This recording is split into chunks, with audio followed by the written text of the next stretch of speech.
वैजापूर शहरालगत असलेल्या वैजापूर ग्रामीण 1 मध्ये बिबट्याने धुमाकूळ घातला असून या बिबट्याने एका वासराचा पडशा पाडला तर एका पाळीव कुत्र्यावर देखील हल्ला केला, ज्यामुळे या बिबट्याचा बंदोबस्त करण्यात यावा अशी मागणी दत्ता गायकवाड व दौलत गायकवाड यांच्याकडून वन विभागाला निवेदनाद्वारे करण्यात आली होती।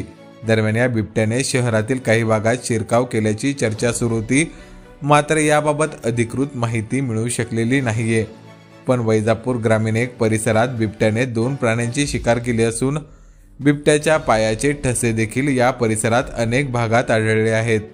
हा परिसर शहराच्या जवळच असल्याने बिबट्याचा शहरात शिरकाव होण्याची शक्यता नाकारता येत नाही। या बिबट्याच्या दहशतीने भीतीचे वातावरण पसरले आहे। दरम्यान या बिबट्याला पकडण्यासाठी बुधवारी रात्री वन विभागाकडून पिंजरा उपलब्ध करण्यात आला असून वैजापूर ग्रामीण 1 मधील गट क्रमांक 105 मध्ये हा पिंजरा लावण्यात आला आहे।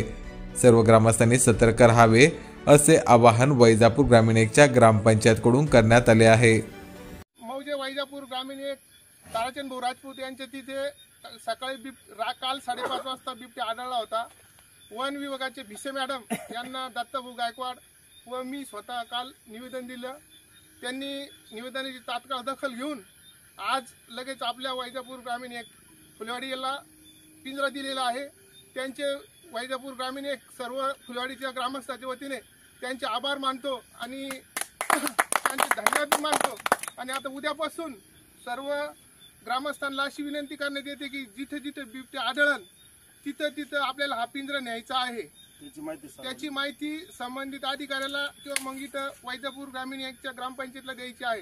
तो नागरिकांना सूचित करण्यात येते की आज जरी पिंजरा आला तरी आपला तो रेस्क्यू झालेला नाही। तो बिबट्या आपण 2 दिवस थांबून त्याची काळजी घ्यावी व कुठं आढळला त्याची सतर्कतेने माहिती ग्रामपंचायतला किंवा आपल्या सर्वांना शेअर करावी।